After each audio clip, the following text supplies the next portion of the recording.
On a quiet night, the atmosphere inside the prison suddenly turned chaotic when a group of officers arrived, claiming to be carrying out an official duty.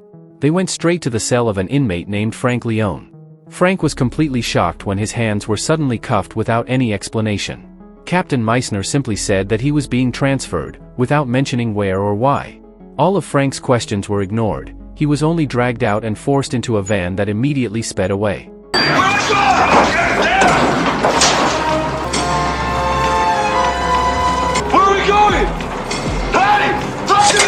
The trip was not too long, but enough to make the tension grow heavier.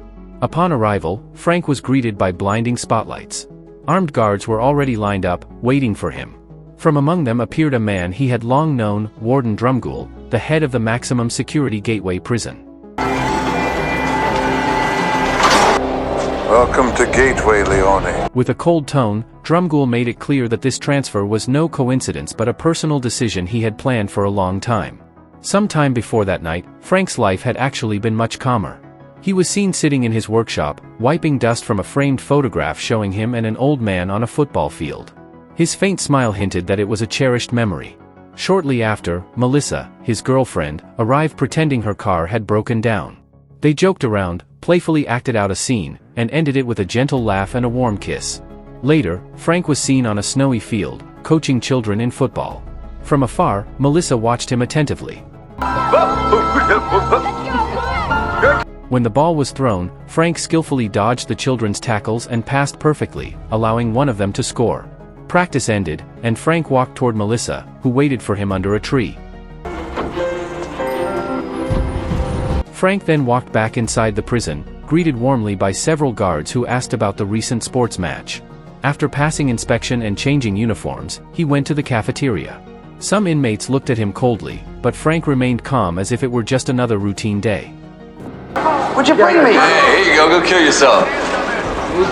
That night, Frank returned to his cell and stared at the gift from Melissa. He turned the pendant around in his hand, unaware of how important that small object would one day become. Not long after, Captain Meissner, a guard known for his strictness, explained the basic rules with an icy tone. He emphasized that even the smallest mistake would result in harsh punishment. After that, Frank was transferred to his new block with his handcuffs still on. The next morning, when the prisoners were released from their cells, Frank was still treated as if he were a major threat. Shackles were placed on his legs, and he was taken to a special glass-walled room that had once been used for the electric chair. The room was infamous, having been used to execute dangerous criminals. There, Drumgoole appeared again, carrying the same grudge that had never faded. He reminded Frank about the past, when he was imprisoned in Tranmere and had once requested permission to visit his dying father. The request was denied, and out of desperation, Frank escaped just days before his sentence was due to end. That act humiliated Drumgoole in front of his superiors. Since that day, he had carried a personal vendetta. Now, with Frank in Gateway, Drumgoole made it clear that even though Frank had only 6 months left on his sentence, he would never allow him to walk out a free man. Years and I paid my debt. Pleasure, unless I tell you can. This is hell. You broke the law, and I was punished. Not long after, Frank was stripped and searched. Without clear reason, he was elbowed and shoved into a gas chamber. Inside, Braden gave standard instructions, telling Frank to hold his breath for 30 seconds before the gas was released. Now. 10 seconds. Frank struggled to endure it, but just as Braden was about to stop the gas flow, Drumgoole appeared and ordered it to be increased. He said an inmate could handle more than that. Braden hesitated but did not dare to refuse. Frank was nearly out of breath, yet Drumgoole deliberately waited until he was satisfied. He even warned Braden never to show sympathy for a criminal if he wanted to keep his job.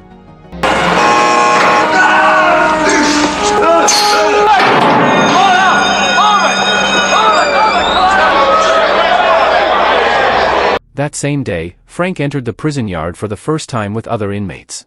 All eyes turned to him immediately. A large thug and his gang deliberately bumped into him. Frank tried to sit, but the bench he chose had already been claimed as theirs. When he moved, the thug followed him and declared that every seat in the yard belonged to him. Anyone who wanted to sit had to pay. Noticing the necklace around Frank's neck, the thug demanded it. Frank refused, and a fight broke out. The The thug even pulled out a knife, but Braden, who happened to be nearby, quickly intervened. The knife was swiftly planted on another inmate to frame Frank, but since there was no evidence and no witnesses brave enough to speak, the accusation could not stand. All of it took place under the watchful, vengeful eyes of Drumgool from above. Saw him carrying the shank, right? I didn't see nothing. He would have put that shank in you. What you cover for him for? You got your rules, we got ours. Later, while Frank was mopping the floor, Dallas approached him again. He claimed to have known him from Tranmere and said he was a fan. Frank did not immediately trust him. He even gave Dallas a small test, which Dallas failed. Still, Dallas tried to convince him that he knew who Frank truly was. He also talked about how brutal the guards were at Gateway. Before leaving, Dallas again offered his help anytime Frank might need it, whether for tools or just conversation. Not long after that, Dallas took Frank to the prison workshop and introduced him to Eclipse, the head mechanic there. Eclipse already knew there was bad blood between Frank and the warden, and he wanted no part in it. He made it clear that if Frank kept coming to the workshop, everyone there could be punished. For the safety of his crew, Eclipse refused to get involved. Even so, Dallas was confident he could find a way to help Frank. Meanwhile, Frank checked his damaged belongings, including Melissa's broken photo. Outside the prison, Melissa kept searching for answers about Frank's sudden transfer. Captain Meissner met her once but only gave vague replies, saying Frank was fine and that it was merely procedure. Being transferred. Sometime later, Dallas managed to arrange for Frank to get a job in the maintenance room. When they met again, Dallas showed him a map of underground tunnels that he claimed could be an escape route. But the plan was immediately rejected by Eclipse. He insisted that the idea was impossible, and this time he was completely serious. Before parting, Frank asked for a cigarette. But when he was alone, he threw it into one of the tunnels instead. Later, it was lunchtime. Frank and Dallas lined up with the other inmates. In the middle of the line, a vocal prisoner caught Frank's attention. Dallas explained that the man was a convicted murderer, though he always insisted he had been framed. Nevertheless, he had to serve a life sentence.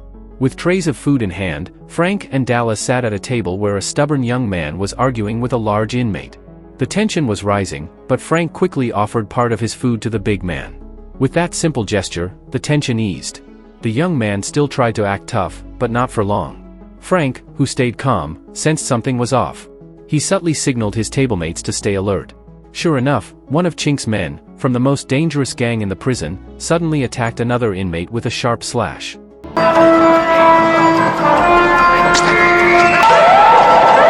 The dining hall instantly erupted into chaos. The most surprised of all was First Base, who realized that Frank had already sensed the attack before it even happened. Sometime later, Frank and First Base walked across the yard while a rugby match was taking place on the muddy ground. Trouble started when the ball was thrown right at Frank's back. At first, he refused to get involved, choosing to stay calm and ignore the taunts. But the provocations didn't stop. One of Frank's friends eventually lost his temper and shouted back. Suddenly all attention was drawn to them.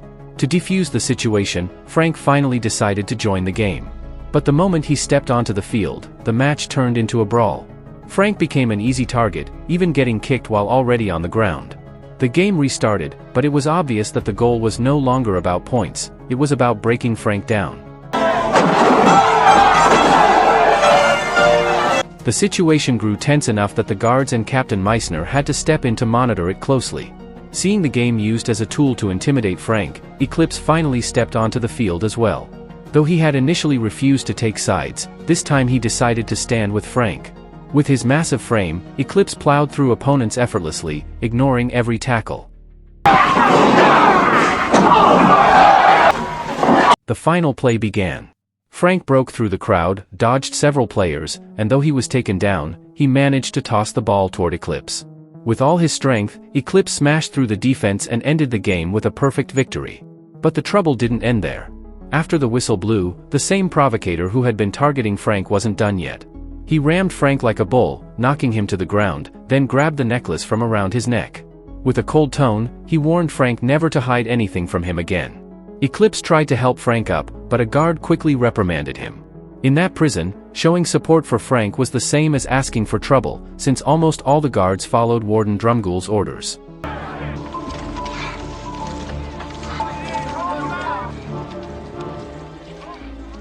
That night, as Frank lay in his cell, Drumgool stood outside just to intimidate him. But Frank remained firm, convincing himself that he could never be broken. The next morning, Eclipse finally accepted Frank to work in his workshop. On his first day, Frank shared the story of his first conviction, an assault case from when he beat up men who attacked the man who had raised him, a mentor named Galady. One day, while Frank was in the yard, he noticed an old car covered by a tarp. Eclipse confirmed it was his, a broken-down vehicle that hadn't run in years. Frank offered to fix it. Together with the team, they divided the tasks of repairing the engine, the frame, and the body. Occasionally, work paused for laughter and playful chaos, but their teamwork kept them going.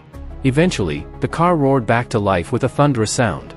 They ended the day with cheers, full of energy and pride for what they had accomplished together.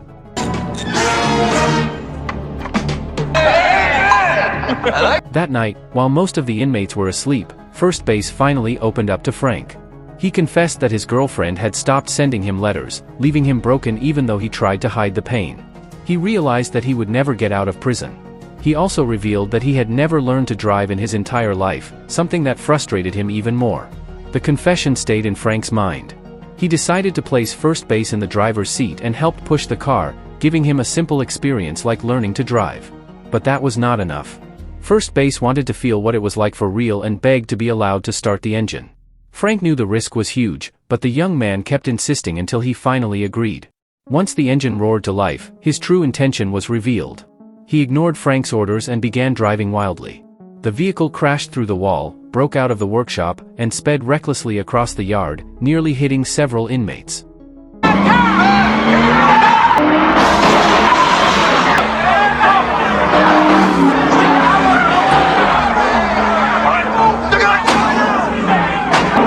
The tower guards immediately opened fire to stop him until Captain Meissner intervened and ordered them to cease shooting. Frank managed to regain control of the steering wheel, but First Base showed no regret. The guards quickly handcuffed both of them. First Base begged not to let Frank take the blame, but it was useless. Warden Drumgoole appeared and immediately placed all the blame on Frank. He was ordered to solitary confinement for 6 weeks. But before that, Frank was forced to watch in agony as the warden commanded his men to destroy the car they had just built, while all the other inmates were made to witness the scene.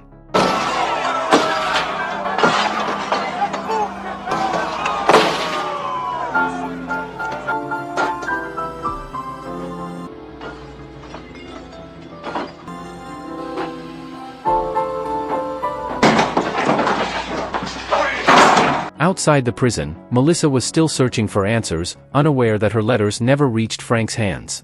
Meanwhile, inside solitary, Frank faced a new nightmare. Every hour he was forced to wake up just to answer roll call, face the camera, and respond. His sleep was shattered, his small routines broken, and his strength slowly drained away. With only half portions of food and no rest, his body weakened, barely able to endure. But Drumgoole still wanted Frank strong enough for the next stage of his plan. He even ordered the guards to douse him with cold water just to keep him conscious. Frank's mind began to falter, haunted by visions of Melissa, leaving him fragile. One night, in a disoriented state, Frank misspoke his name and number during roll call. From the monitoring room, the warden took it as a signal to act. He sent guards to beat Frank. They covered their blows with books so no marks would be visible while wooden batons kept landing on his body. The assault only stopped when Captain Meissner arrived and halted the beating. Braden, who witnessed it, finally snapped and stood against the violence. This provoked Manley, the warden's loyal enforcer, who attacked Braden, causing a fight before they were separated.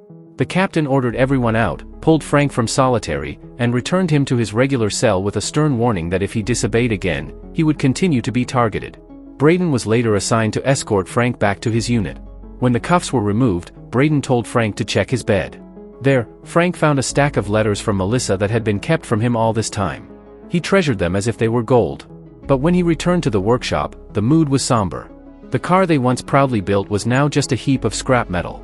Eclipse tried to piece the car back together while First Base hoped Frank could regain his fighting spirit. But that fire was gone. Frank admitted that in Gateway everyone bowed to one man, Warden Drumgoole. He decided who would be broken and who would survive. Right or wrong meant nothing here. Frank made it clear he no longer wanted revenge or to prove anything. With only 3 weeks left of his sentence, he just wanted to keep his head down, stay out of trouble, and make sure his time would not be extended. In the cafeteria, Frank sat alone when an inmate began to provoke him. Frank stayed silent, refusing to fight back, even when the man casually took his food tray and walked away. Frank did not get to eat, but his friends came to share their portions with him. From that moment, First Base realized that patience was the only way for Frank to survive until his release. Meanwhile, Drumgool's enforcers began to grow frustrated. Their target showed no pain despite their constant pressure. The warden ordered them to find another weakness and strike harder. Frank returned to his cleaning duties, sweeping and joking with his coworkers. But Captain Meissner suddenly entered and broke them up, even ordering the young man to go to the gym. The gym, usually empty, turned out to be a trap. Chink and his gang appeared, locked the doors, and pinned the young man to the bench press. Chink himself lowered the heavy barbell onto his chest, killing him instantly.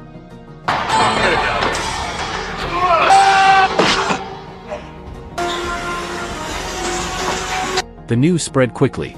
Frank arrived and was shocked and furious. He attacked Chink's men with a metal plate, taking down 2 of them. The fight escalated as Chink joined in. Frank was briefly overpowered and held at knife point, but he bit his opponent's hand, forcing him to drop the knife.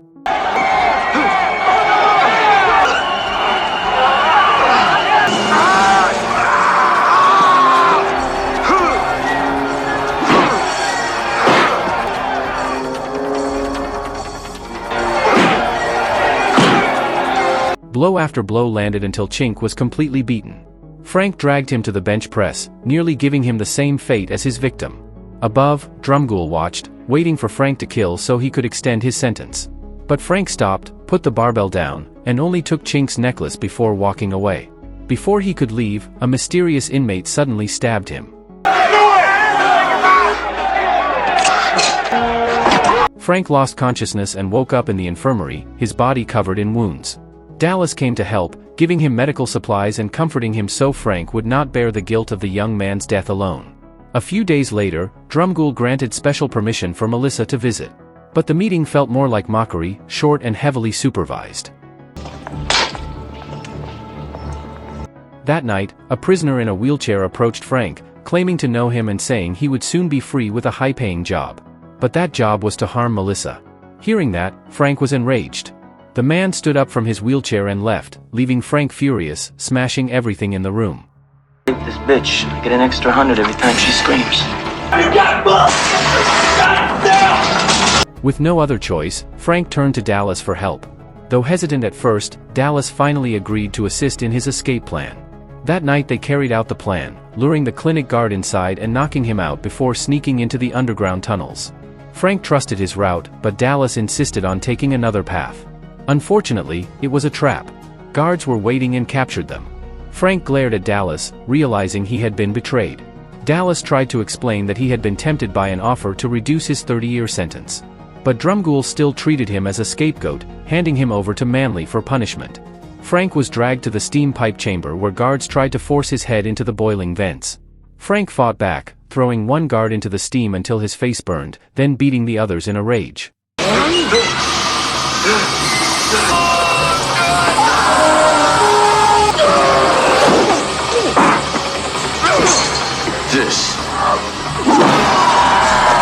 Manley confronted him and a brutal fight broke out. Frank, more strategic, anticipated his moves and overpowered him. Manley tried to strangle him with a chain, but Frank broke free and struck him repeatedly until he fell.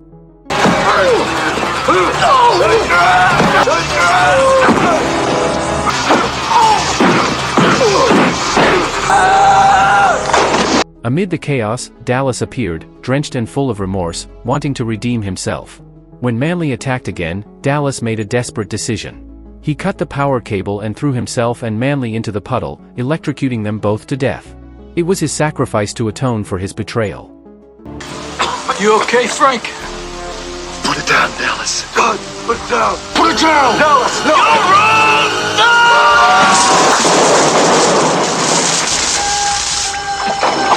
Meanwhile, Braden noticed the power outage and grew suspicious.